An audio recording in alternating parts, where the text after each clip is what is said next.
క్రీస్తునందు ప్రియమైన సహోదరి సహోదరులారా, మన ప్రభువును రక్షకుడైన యేసుక్రీస్తు వారి ప్రశస్త నామమున ఈ ఉదయకాలంలో కూడి వచ్చిన మీ అందరికీ నా హృదయపూర్వక వందనాలు తెలియజేస్తూ ఉన్నాను. సహోదరి సహోదరులారా, బాగున్నారా?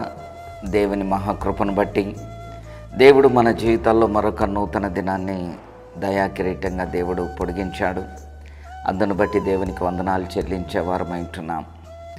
ఈ ఉదయకాల ధ్యానం నిమిత్తం ఏర్పాటు చేయబడిన లేఖన భాగం కీర్తనల గ్రంథంలో నుండి 18వ కీర్తన, కీర్తనల గ్రంథంలో నుండి 18వ కీర్తన 32వ వచనాన్ని ధ్యానం చేసుకుందాం. నాకు బలమును ధరింపచేయువాడు ఆయనే, నన్ను యథార్థ మార్గమున నడిపించువాడు ఆయనే. ఆయన నా కాళ్ళను జింక కాళ్ళ వలె చేయుచున్నాడు, ఎత్తైన స్థలము మీద నన్ను నిలుపుచున్నాడు. దేవుడు తన వాక్యమును మన వినికిడిలో దీవించునుగాక. క్రీస్తునందు ప్రియమైన సహోదరి సహోదరులారా, ఈ ఉదయకాల సమయంలో చదువుబడిన లేఖన భాగాలు మనము చూస్తే కీర్తనల గ్రంథంలో నుండి 18వ కీర్తన. ఈ కీర్తన దావీదు కీర్తన. ఈ కీర్తనలో దావీదు దేవుని యొక్క రక్షణను, దేవుని యొక్క కాపుదలను ఈ కీర్తనలో చూపిస్తూ ఉన్నాడు. శత్రువుల చేతిలో నుండి దావీదును తప్పించినప్పుడు దావీదు మహోన్నతుడైన దేవుణ్ణి ప్రస్తుతిస్తున్నాడు. మహోన్నతుడైన దేవుణ్ణి ఆ దావీదు చక్రవర్తి కీర్తిస్తూ ఉన్నాడు. అందుకనే ఈ కీర్తన మనం చూసినప్పుడు ఏమని అంటాడంటే, నాకు బలము ధరింపచేయువాడు ఆయనే, నన్ను యథార్థ మార్గమున నడిపించువాడు ఆయనే. ఆయన తప్ప తనకు వేరొక మార్గం లేదు. దేవుడు తప్ప తనకు వేరొక మార్గం లేదు. అందుకనే ఆయనే అంటాడు. ఆయనే అంటే తన జీవితం ఏమై ఉన్నదో, తన జీవిత గమ్యం ఏమై ఉన్నదో, తన జీవితం సర్వస్వం దేవుడై ఉన్నాడు. అందుకనే అంటాడు, యథార్థ మార్గమున నడిపించువాడు ఆయనే, నాకు బలమునిచ్చువాడు ఆయనే. దేవుని బిడ్డ, జీవిత ప్రయాణములో మనకు అనేకమైన ఆటుపోటులు, అనేకమైన ఎదురు దెబ్బలు, అనేకమైన శోధనలు, శ్రమలు మన జీవితంలో ఎదురైనప్పుడు మహోన్నతుడైన దేవునిని ఆశ్రయించిన ఎడల, ఆ మహోన్నతుడైన దేవుణ్ణి మనము నమ్మిన ఎడల, ఆ మహోన్నతుడైన దేవుడు మనల్ని ఎప్పుడు చేయవిడవడు. కొన్ని పరిస్థితులు మనల్ని బలహీనపరిచిన, కొన్ని ఇద్దరు వ్యక్తులు మనల్ని బలహీనపరిచిన, సమస్యలు కానీ, కష్టాలు కానీ, పరిస్థితులు కానీ మనల్ని బలహీనపరిచినప్పుడు ఆ మహోన్నతుడైన దేవుడు మనకు బలమునిచ్చే దేవుడు. కొన్నిసార్లు ఎలా ఉంటుందంటే మానవ జీవితం, మరి ముఖ్యంగా క్రైస్తవ జీవితం దేవుని మీద ఆధారపడం. చిన్న సమస్య వచ్చినా, చిన్న కష్టం వచ్చినా, చిన్న ఇబ్బందులు కలిగిన తోటి వ్యక్తుల మీద ఆధారపడే స్వభావం మన జీవితంలో ఉంటుంది. వెంటనే మనం ఏం చేస్తాం? ఏదైనా ఆపద వస్తే మనకు దగ్గరగా ఉన్నవారు, ఆప్తులైన వారిని ఆశ్రయిస్తూ ఉంటాం. అందుకనే పరిశుద్ధ గ్రంథం సెలవిస్తుంది, రాజులను నమ్ముకున్నట్టు కంటే యెహోవాను ఆశ్రయించుట మేలు అని దేవుని వాక్యం సెలవిస్తుంది.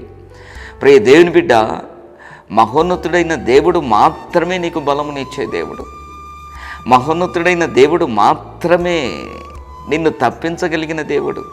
రాజుల చేతనైనను, అధికారుల చేతనైనను, చక్రవర్తుల సైతము చేతనైనను నిన్ను తప్పించలేరు. సర్వాధికారైన ప్రభు, సర్వశక్తిమంతుడైన దేవుడు, ఆయన సెలవిచ్చిన మాట, ఆ మహోన్నతుడైన దేవుడు నీకు తోడుగా ఉంటానని. అందుకనే దావీదు అంటాడు, నాకు బలమును ధరింపచేయువాడు ఆయనే. అంటే దావీదు యొక్క బలము కాదు దావీదుకు విజయం వచ్చింది. దావీదు యొక్క బలము కాదు శత్రువు మీద విజయం వచ్చింది. దావీదు యొక్క బలము కాదు శత్రువు నుండి తప్పించబడింది. దావీదు నిరత్తుడు మాత్రమే. దైవ సాన్నిధ్యములో బలహీనుడు. దైవ సాన్నిధ్యములో తన బలహీనతను ఒప్పుకొని మహోన్నతుడైన దేవుని బలము కొరకు ఎదురు చూస్తూ ఉన్నాడు. మహోన్నతుడైన దేవుని బలమును పుచ్చుకొని తన ముందు ఉన్న శత్రువును, తన ముందున్న శోధన, తన ముందున్న సమస్యలను ఎదుర్కోవటానికి దావీదుకు దేవుని బలం అవసరమై ఉంటున్నది. ఈరోజు వర్తమానం వింటున్న ప్రియ సహోదరి, సహోదరుడా, నీవు బలహీనపరచబడి ఉన్నావేమో. బలహీనపరచు ఆత్మ అని పరిశుద్ధ గ్రంథంలో ఒక చోట మనకు రాయబడింది. నడుము వంగిపోయిన స్త్రీ, ఆమె జీవితంలో బలహీనపరచు ఆత్మ ఆమె జీవితంలో వచ్చింది కనుక ఆమె నడుము వంగిపోయింది. ఈరోజు బలహీనపరచు ఆత్మ నీలో ఉందేమో. సమస్యలు, కష్టాలు, ఇబ్బందులను చూపించి నిన్ను బెదిరించి దైవ సాన్నిధ్యము నుండి నిన్ను దూరపరుస్తుందేమో. ప్రియ సహోదరి, సహోదరుడా, ఈ వర్తమానం, ఈ యొక్క అమూల్యమైన వాగ్దానం నీకే. బలహీనపడవద్దు, ధైర్యం తెచ్చుకో, నిబ్బరం కలిగి మహోన్నతుడైన దేవుని బలం కొరకు అర్థించు. దేవుని వైపు నువ్వు చూడటం నేర్చుకో. దేవా, నీవే నాకు బలమని, నీవే నాకు సహాయమని, ఈ సమస్యలను జయించటానికి, కష్టాలను జయించటానికి నీ బలం అవసరమని నీవు ప్రార్థన చేసిన ఎడల ఉదయకాలమున నీ జీవితంలో ఓటమి అన్నది ఉండదు. ఆమేన్. దేవుడు నిన్ను బలపరుస్తాడు. అట్టి కృప దేవుడు నీకు అనుగ్రహించును గాక. God bless you. తలలు వంచండి, ప్రార్థన చేస్తాను. పరిశుద్ధుడా, మహోన్నతుడమైన దేవా, మహాగణుడా, మీ పరిశుద్ధ ఘనమైన మహోన్నతమైన నామానికి కృతజ్ఞతాస్తుతులు, స్తోత్రాలు చెల్లిస్తూ ఉన్నా. మా బలము నీవే, మా కోట నీవే, మా ఆశ్రయము నీవే. యేసయ్యా, ఇదిగో నీ బలమును అనుగ్రహించి జీవిత పోరాటములో జయం పొందటానికి నీ కృపను అనుగ్రహించుమని యేసు నామమున అడుగుచున్నాము తండ్రి. Amen, amen. God bless you. ప్రభు నిన్ను దీవించును గాక.